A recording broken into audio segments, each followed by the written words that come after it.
May 17th, 1943. The pre-dawn darkness enveloped the airfield at Bassingbourn, England. Inside their quarters, the crew of the B-17 Flying Fortress Memphis Belle stirred restlessly, each man lost in his own thoughts. Captain Robert Morgan, the pilot, stared at the ceiling. 24 missions completed. Just one more to go. The magic number that meant they could go home, but first they had to survive this last one. He didn't even want to say the number out loud. Sergeant John Quinlan, the tail gunner, fumbled with a wrinkled photograph of his sweetheart back home. How many times had he kissed it for luck before a mission? Would today be the last time? In the mess hall, the smell of powdered eggs and strong coffee filled the air. The crew gathered, their usual banter subdued. They'd been through so much together. Flak, enemy fighters, the bone-chilling cold at 20,000 feet. Each mission could have been their last, but somehow they'd made it this far. As they suited up, Sergeant Harold Locke, the ball turret gunner, found himself touching the lucky charm his mother had given him. He'd never been superstitious before the war, but now, well, you take whatever edge you can get. Captain Morgan gathered the crew for his briefing. Another raid over Germany. They'd done it before, but the tension in the room was palpable, so close to completing their tour. Yet the most dangerous mission still lay ahead. As they walked towards the Memphis Belle, gleaming in the early morning light, each man felt the weight of the past missions and the hope for the future. They didn't know it yet, but this would be their last mission. The Memphis Belle would soon become a symbol of courage and perseverance, but for now, as they climbed aboard, they were just men doing their job, hoping to make it back alive. The engines roared to life, drowning out their thoughts. Another day, another mission. Maybe, just maybe, their last. The mountainside, the summer's gone and all the roses falling. It's you. Welcome to Talk with History. I'm your host, Scott, here with my wife and historian, Jen. Hello. On this podcast, we give you insights to our history-inspired world travels, YouTube channel journey, and examine history through deeper conversations with the curious, the explorers, and the history lovers out there. Now, Jen, before we get into the obvious topic of this podcast episode, I want to give a shout out to our Memphis-based listeners. We've come across a couple folks here and there that are listeners of the podcast, and because we are talking about a legendary Memphis aircraft, the Memphis Belle, I just want to give a little hello to them and give them a shout out. So thank you to everybody in the Memphis area that's listening and says something to us whenever they see us about the podcast. We always appreciate that. So, Jen, what's up with the Memphis Belle? What's up with the Memphis Belle? It's one of those movies that I was raised on, and with my love of aviation, it just became an entity unto itself, the Memphis Belle. When we moved to Memphis, I really didn't put two and two together. And then as we lived here and I was talking to people about the Memphis Belle, they had memories of the Memphis Belle flying over Memphis. And we'll talk about the lifespan of the Memphis Belle, the B-17 aircraft, the bomber aircraft. But it was here after the war for almost 60 years. Almost 60 and it was years. like 2004 or 5 when it finally left. Yeah. And people remember it being in the park, and you could go visit it and you could take pictures with it and you could see it. It was like one of those static aircraft that people can go see in different areas of America. The Memphis Belle belonged to Memphis. And so people had memories of it. And I just thought that was so fascinating. So then I wanted to find out more about who was named after, the real crew, and just more of the story of the Memphis Belle. So this started out as finding who was she first. And that's because the movie, right, the 1990 movie, which really solidified the legend of the Memphis Belle, it kind of like kept it running, was probably the better way to say it to our generation now. But it didn't really talk about that. It really was just the men, the crew, the war, and like the supposed last flight. And we'll talk some of the accuracies or inaccuracies there. Sure. So the movie really doesn't go into any of their relationship, who she was specifically, And it really is just their last flight and the members of the crew in Europe the entire time. And it doesn't really go into her story, even the crew's story extended. And then there is a very, very Hollywoodized last flight. Yeah, it was not that way, but we'll talk a little bit more about that. So that's what I liked about the video that we just made that will come out just after this podcast episode, is we dive into the origin story of the real life Memphis Belle, the woman that this aircraft was essentially named after. Yeah, and there's a great 1944 documentary that we have actually put on the channel as well, because that is the real crew and the real aircraft. And we've cut some of that, the movie and that footage, into this video about Margaret Polk, the actual Memphis Belle. So Margaret Polk is a girl from Memphis, which the moniker fits, right? And she meets Captain Robert Morgan, who is the pilot, the head pilot of the aircraft.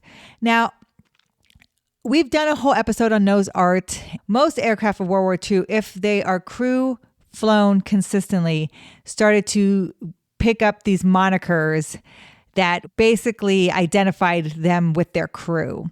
And crews could really get morale boost flying with that aircraft. And it's one of those things that you couldn't pull this kind of stuff off nowadays with the way they named some of the aircraft back then. But people love it. People love that World War II aircraft nose art, the names, like just dancing on the edge of inappropriate. Yeah. And some of them were absolutely, and I think you had said in a past podcast episode, like the further away they got essentially from large headquarters, the more risque the nose art got. Yes. And so it's fun to see those. It's fun. And every image, every nose art has a story to tell. Yeah. And you'd be hard pressed to find another aircraft nose art that has as popular story as the Memphis Belle. Robert Polk is the captain of this particular B-17F, and he is stationed in Walla Walla, Washington. Margaret Polk's sister is actually married to a doctor who is stationed in Walla Walla, Washington, at the Army base. And she's driving to see her husband. And their mother doesn't want her daughter driving by herself, so asks Margaret, why don't you go with your sister to Washington? I mean, you think about it, that's a long drive. And this is the 1940s, and just a woman on the road by herself. That even now I wouldn't want to be on the road by myself. And she sells it by, you can stop in Wyoming, you can see Yellowstone. So Margaret's like, yes, I would love to see Yellowstone. So she goes. And like any typical 1940s story, Margaret, there's not a lot of women. And Margaret is the belle of the ball at this Army base in Walla Walla. So much so that she's getting asked out on dates, and she's having guys wanting to take her here and take her there. And her date book is busy. And on July 31st, she already had a date with another man. She had met Robert Morgan, and it was his birthday. And he's like, you need to come out with me. It's my birthday. And she's like, I already have a date with another man. They fight about it because I shouldn't break this date. It says a lot about my character. And he's, no, you should go out with me. And so they really don't say it's love at first sight. It's more like intrigue at first fight. So she really liked him because of that fight. Yeah, a little bit of chemistry there, a little spark. Yes. And so this attention grew for each other. And again, she's staying at this house that her brother-in-law has rented with her sister, and Robert is flying his B-17 every day, and he likes to buzz the house. And so she just thinks that's like the greatest thing. So by the end of the time there, she has to go back home in the fall. She's going back to school, to college. They've cemented their relationship. And he writes her a letter back home, really asking the typical GI letter. Yeah, will you go steady with me or whatever? Wait for me. Yeah. Go steady for me.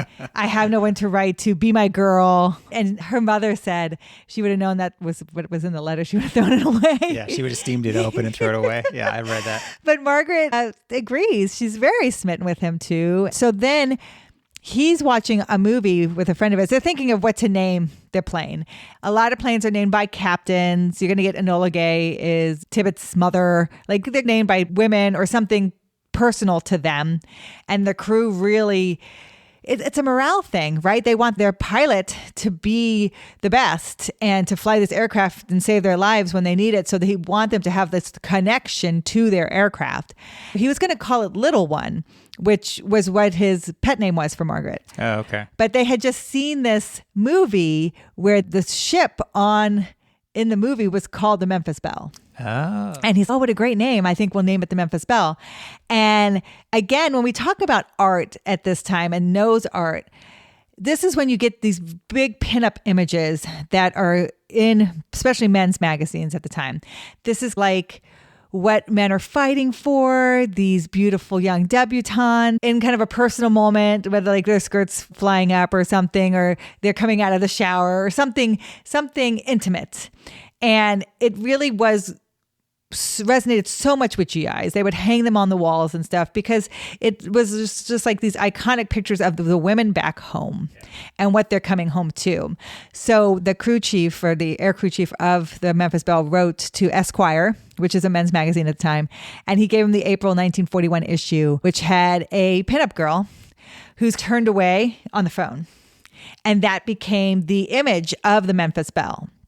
So it's not Margaret Polk per se, but it's that picture from the magazine with the Memphis Belle moniker, which is what is. Yeah, and wasn't it like modeled after Betty Grable or something like that? Yes, Betty Grable. She's like the inspiration. Inspiration with her swimsuit, high heels, hair done up with the pin curls. And even in the video too, I found a photograph of Betty Grable in that kind of pinup style pose, and the hair is like almost an exact match for that. The kind of the shoulder, right? Not the same exact pose, but you can very easily see from that picture I show in the video how that translated over into this pinup art that they eventually put on the aircraft. Yeah, her head is turned, yeah, like she's on the phone, so you don't really see her face like you see Betty Grable's face in that photo. The 91st Group's artist, Corporal Tony Starcer, copied then transferred the artwork on both sides of the fuselage, and depicting her in the swimsuit. The Betty Grable picture is the white swimsuit, but on the Memphis Belle, she's on a blue swimsuit on the aircraft's port side, the left side, and red on the starboard side, which is the right side. And the image we cut to from the movie, he's speaking to the nose art, and it's the right side. It's the red suit, because most people, when they think of the Memphis Belle, they think of the red suit. And so that's what is depicted. But know that it was on both sides of the aircraft. And Memphis Belle is written in yellow, like a cursive. So that's where it gets its name. And as it flies its missions, as an aircraft kind of cements its legend, it gets stamped with how many bombing runs they were able to do. So later that nose art's going to include the 25 bomb shape, one for each of their mission credits. And then they have 8 Nazi swastikas for each German aircraft they claim they shot down. So that's what it's showing. I didn't realize that's what that was. Yeah, and so it moves into legend because during the beginning of World War II, aviation was very dangerous, especially for the Americans, because the Americans decided to bomb during the day. And during the day, you're a target. You're a very easier target to spot, easier target to hit. And this is before the P-51s would escort the bombers. Once they started to do that, it saved a lot more bombers. But this was before they started to do that. So if you saw Masters of the Air, you're dealing with the flak fields, and you're dealing with the fighters that are trying to shoot you down. So for a aircraft to complete 25 missions at the time had not been done. One of the things that people have to remember about these aircraft, right? And I like to foot stomp this as we go through and make these videos, is the B-17, it's not a pressurized cabin, right? And people think of aircraft nowadays and they don't realize that, hey, once you get above 10,000 feet, you have to be on oxygen. It's freezing cold up there. That's why they are dressed in those thick jackets that they're dressed in. And the reason that these B-17s were such legendary aircraft at the time is, like you said, they didn't have fighter escorts. So they had a tail gunner, the top turret, the bottom turret. They had all of these different gunners all over it just to protect itself as it's flying out there, preparing to carry out this mission of dropping the bombs. And I like to try and remind people of that, because it's easy to forget nowadays with modern technology and modern aircraft how easy it is to, quote unquote, easy it is to have a pressurized cabin. And here's these guys climbing around, right? They're a little bit small, a little bit trimmer than the average American nowadays through this aircraft. And we've had a chance to see other similar aircraft, whether it's a B-25, a B-29, seen the outside of a B-17, and it was no small feat to fit a crew of 10 men in these B-17s, fly up to 20,000 feet in the freezing cold, and carry out these missions. So 25 missions, nothing to shake a stick at.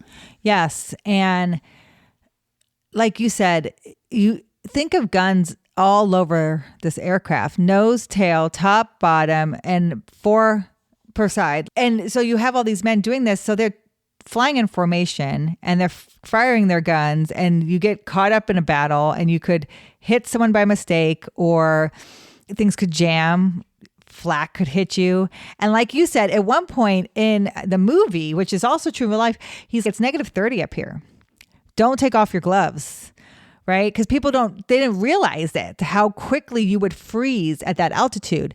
And you have to be on supplemental oxygen above 10,000 feet because you get hypoxic, which is, I try to explain to the kids, it's where your brain is starving for oxygen. You don't realize it. You just slowly pass out. And so you just have to be on it. And so they're wearing the masks on in the movie, but you see the pilots up front. They're not wearing like any kind of wool hats or anything. They're just wearing like their regular military issued covers with their headphones on.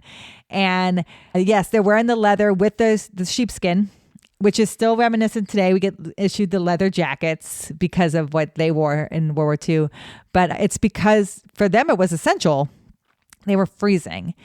And I was also explaining to the kids, like, you would fly for 2 hours of nothing to do 30 minutes of everything and then have to fly home for another 2 hours with injuries, with an incapacitated aircraft. So what these men did is nothing short of miraculous, because you never knew what was going to happen and when you could go down and what was going to cause a problem. So 25 missions. Their first one was November 7th, 1942. And their last one was May 19th, 1943. May 17th. May 17th. They have May 19th here. Okay, it was not flown by Morgan. Oh, okay. It's flown by Lieutenant Anderson. Oh, okay. 25 combat missions with the 324 bomb squadron. After that was your ticket. That was everyone's goal. But like most aviators, you're very superstitious. So you try not to talk about it. You try not to embellish it. You try not to focus on it. And you just try to do your job, because superstition runs very rampant in the aviation community. So after they completed that mission, you're done with your duty to America. Now, because this was one of the first aircraft to do this, it flew back to America, to Memphis. And Robert Morgan got engaged to Margaret Polk. He sent her a ring in the mail, which, gosh, the mail must have been so much more secure back then. And they became engaged. There was an article in the Memphis newspaper. They were on the front page. They were going to have a spring 1944 wedding. And they embarked on a America war bond tour. And they flew the aircraft. She went with them, with the crew, and flew it to different cities to raise morale and sell war bonds and show that it can be done. And she was the inspiration for the name of the aircraft. And here's 2 lovebirds. People loved the story. And they really just both embraced that. Now, no one knows for sure what quite happened, but they ended up breaking up after this war bond tour. And she will never marry. He will marry. She will never marry. She will always embrace the Memphis Belle moniker. And she will spend her life with nonprofits, raising money for the Memphis Belle to keep it restored, to keep it updated in Memphis. But I don't know what happened between them, but they always remained good friends for the rest of their life. I appreciate the story just that much more because it's so much more real life. Like sometimes some of the best movies, that you see don't always have that classic fairy tale ending. They have that little bit of bittersweet there at the end. And that's what happened with this case. Yeah. And I think it's just very indicative of the time. So many young men were going to war. You think every able-bodied young man in America basically went to war, and they were afraid of not coming back to someone, not being able to write to someone, not being able to have that person who is their love or their someone who is thinking of them and missing them. So everyone tried to get that before they went. Right. And it didn't mean you were compatible. It didn't mean that you knew each other very well. Just means that you had that person, and she was that person for him, and he was that person for her. Now, whether or not it went on, they were that during the war, and that aircraft became that legend because of her.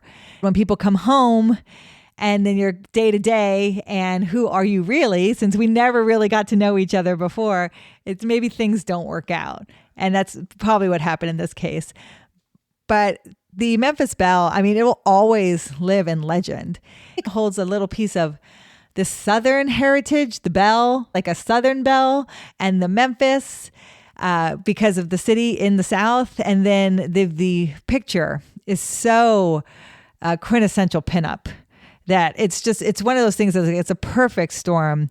And it's when it comes to nose art, to me, it's one of the most tasteful yet sensual. It really is like a classic silhouette. It's iconic. And then for that aircraft to have done the first 25 missions, for that aircraft to go on and do the War Bond tour, for that aircraft now to be in the Wright Brother Museum in Dayton, Ohio, it really is the perfect example of military aviation of World War II. Yeah, and it was neat for us, right? For the video, we went and visited. There's a monument to the Memphis Belle and to that kind of whole era, right? And to Margaret Polk and the aircraft and the crew at, there was, what is it, Veterans Park or something like that, not too far from the Overton Shell. So that was actually pretty neat.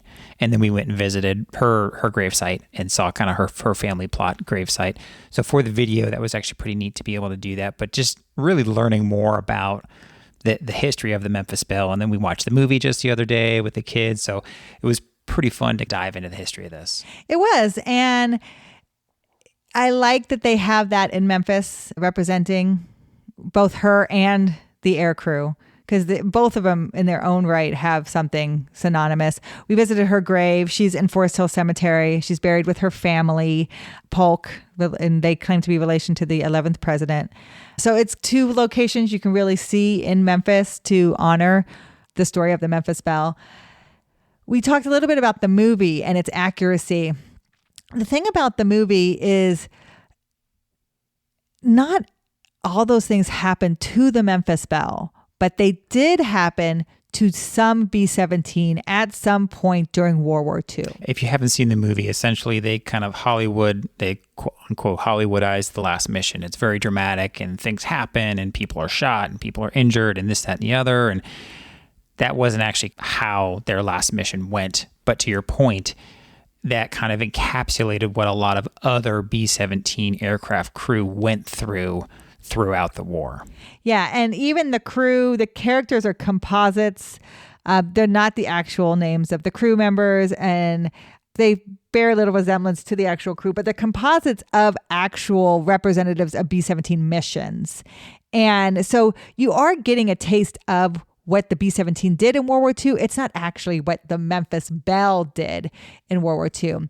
And there was no optimistic official celebration the evening before its 25th mission. So that big party they have before the mission, that didn't happen. And there was no special welcome for the crew when the mission was over. So there was no big party afterwards. We have a picture of them all happy.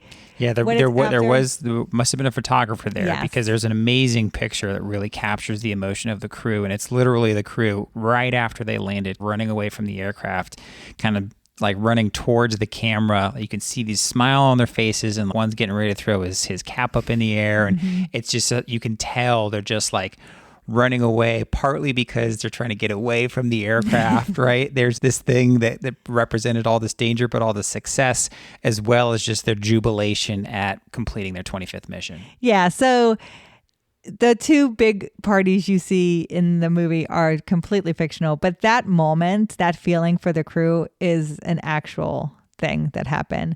The movie is supposed to give you the generalization of what these B-17 crews experienced during World War II. Towards the end of World War II, when crews completed 25 missions, there would be more of a celebration for them, because in the beginning, it was very difficult for a crew to complete 25 missions. Towards the end, as America passed over to the air superiority and the P-51s started to escort bombers, there was a better chance for your aircraft to make it through 25 missions. But yeah, I love the movie. I love the documentary. I loved making this.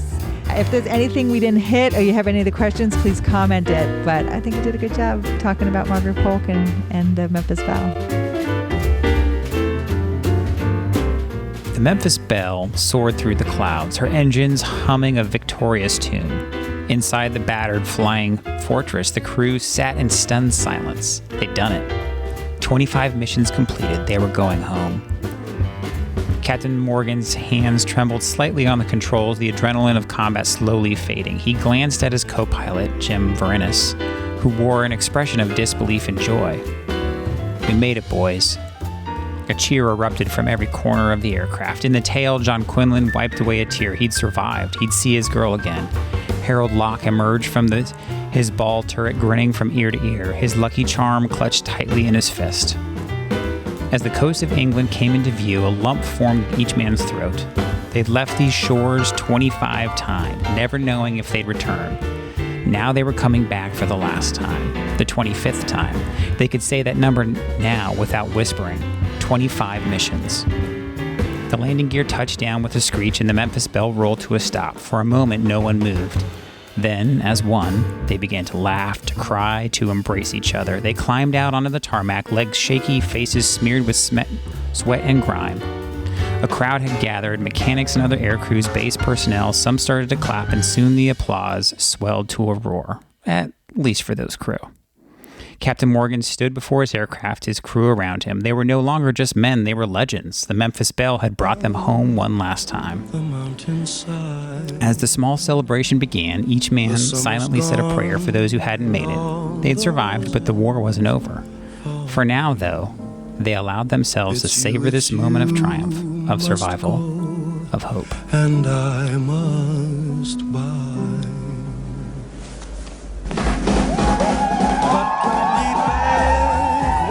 Summer's in the meadow, or when the valley's hushed and white with snow. It's I'll be here in sunshine or in shadow. Oh, Danny boy, I love you so.